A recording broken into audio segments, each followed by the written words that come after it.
Alright, today's date is September the 10th, 2025, and my name is True Sky Telly. And now you have been identified as an Ophiuchus Sun, not a Sagittarius.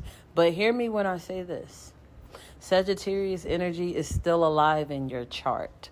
You carry both frequencies. Ophiuchus is your identity, your true blueprint, and Sagittarius is still an influence that you tap into when you move through life. So let's break it down. What that means for you. How do you grow? Where is your 369 alignment? Okay? And what are you ready to evolve into? So, looking at your chart here, we have your sun in Ophiuchus, 7th house. Ophiuchus, for those who do not know, is the 13th sign. Ophiuchus is the healer. Ophiuchus is the serpent bearer. This means your life purpose revolves around healing. Your life purpose revolves around transformation and disrupting false systems, okay? Hence, True Sky Astrology, okay? In the 7th house of partnerships, your healing identity comes alive through your relationship. So you're not here to walk alone. You have contracts, unions, alliances. They are all your mirror, okay?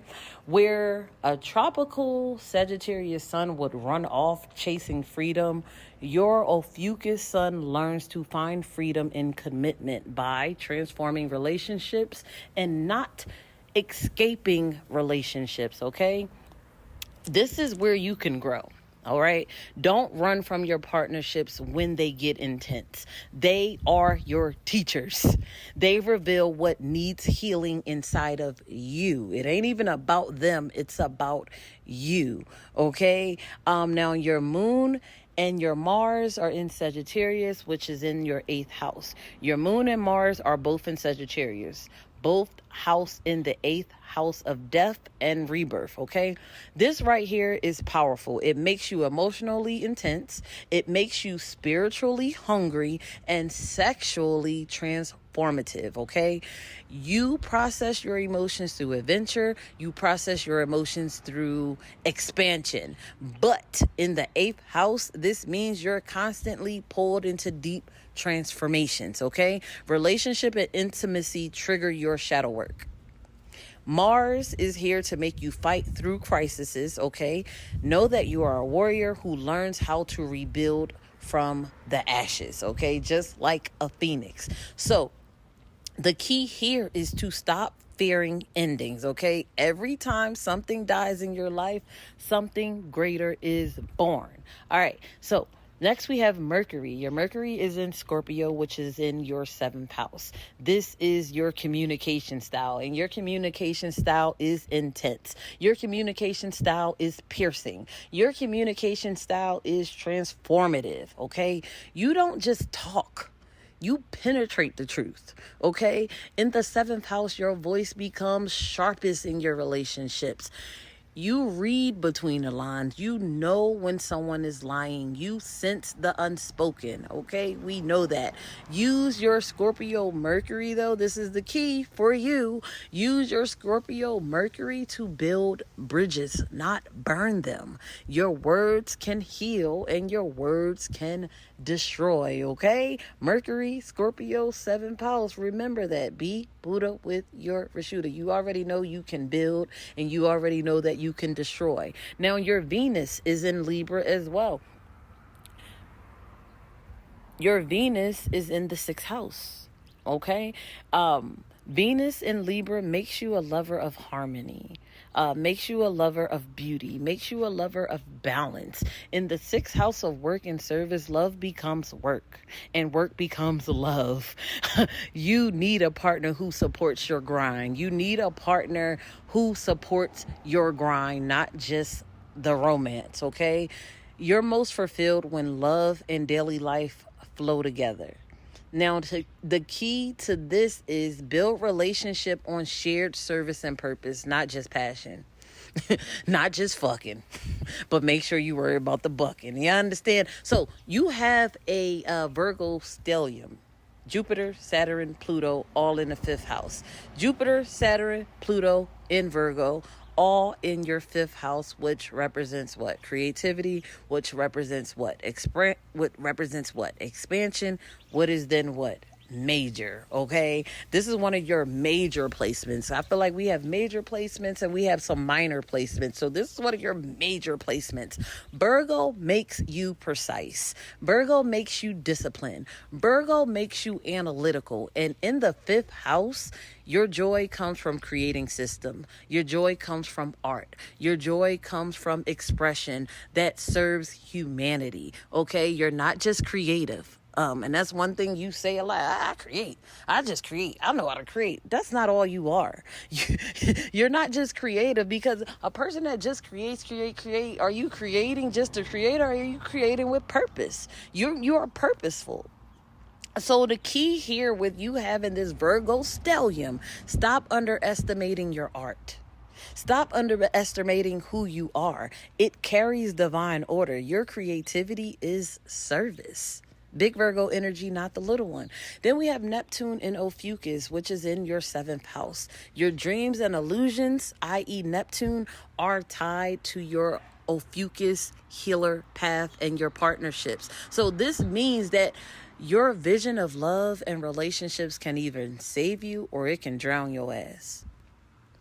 So the key here is to keep your spiritual vision grounded. Don't chase illusions of love. Embody divine union. Your Chiron is in Aries, which is in the 12th house.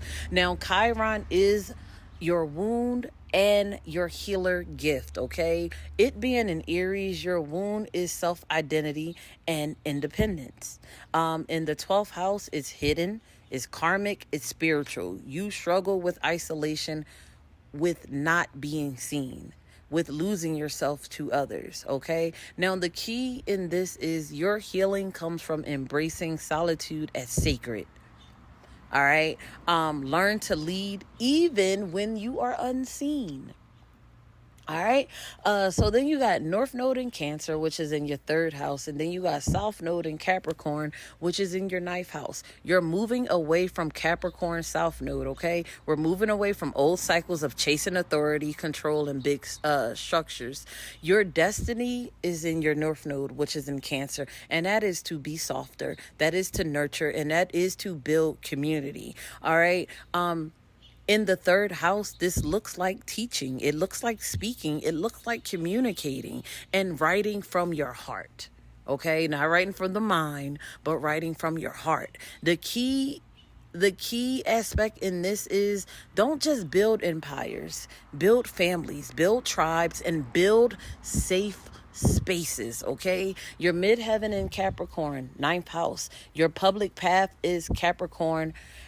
Is in Capricorn, which represents structure. That's big Saturday energy, structure, responsibility, and leadership. In the 9th house, your career should connect to teaching. In the 9th house, your career should connect to philosophy. In the 9th house, your career should connect to travel, spirituality, and higher learning. The key here is to align your career with your spiritual philosophy. You're meant to lead through wisdom, okay? Looking at your chart, I'm looking at the asteroids and the special points. We have Pallas in Pisces, which is in your 11th house. It was in retrograde. Don't worry. You're fine. You're safe. Look at you now.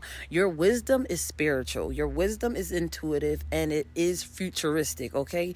In the 11th house, your strategy unfolds through community and collective vision. Retrograde means you may second guess your insights, but your intuition is always on point.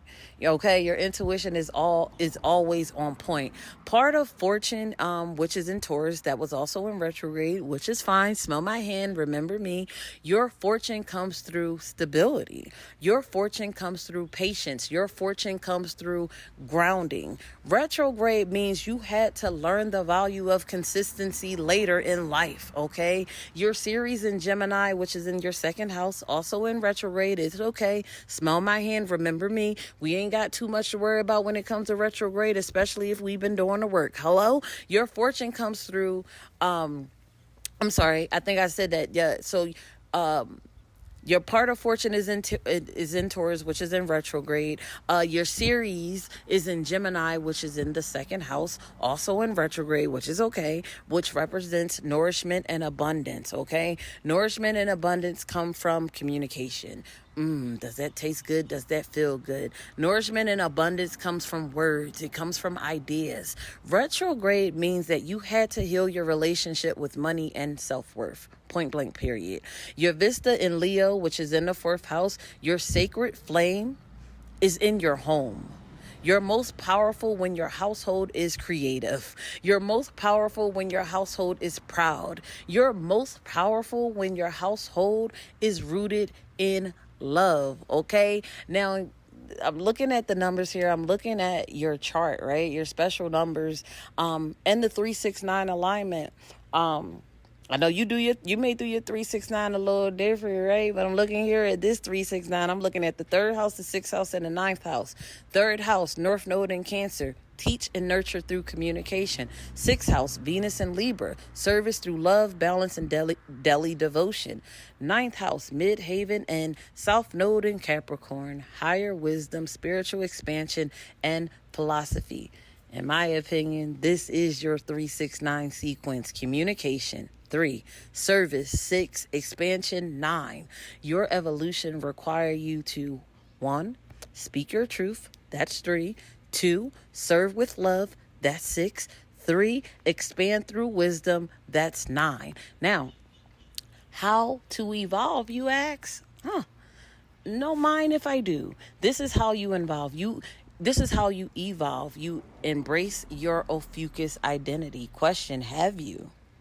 Have you embraced your Ophiuchus identity? Question, pick it up. Stop living like a Sagittarius escape artist. That's how I like to say. When I do look at Sagittarius, I think of like the cat burglar and shit.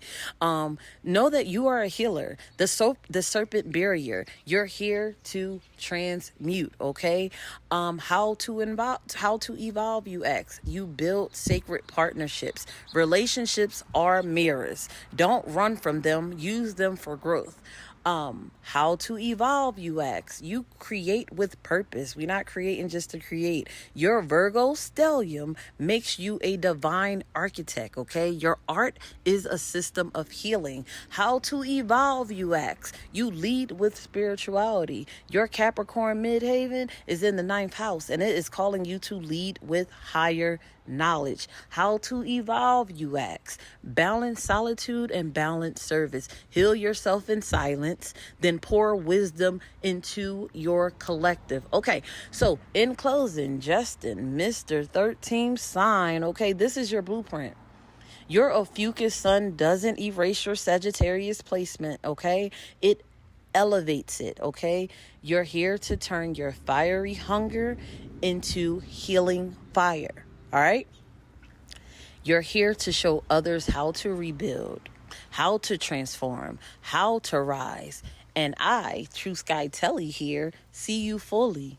I see you when I say your name. This is your chart. This is your path. And this is how you rise. I hope that helps. Take what you need. Leave what you don't. 13 minutes on a timer. What we talking about? Ooh.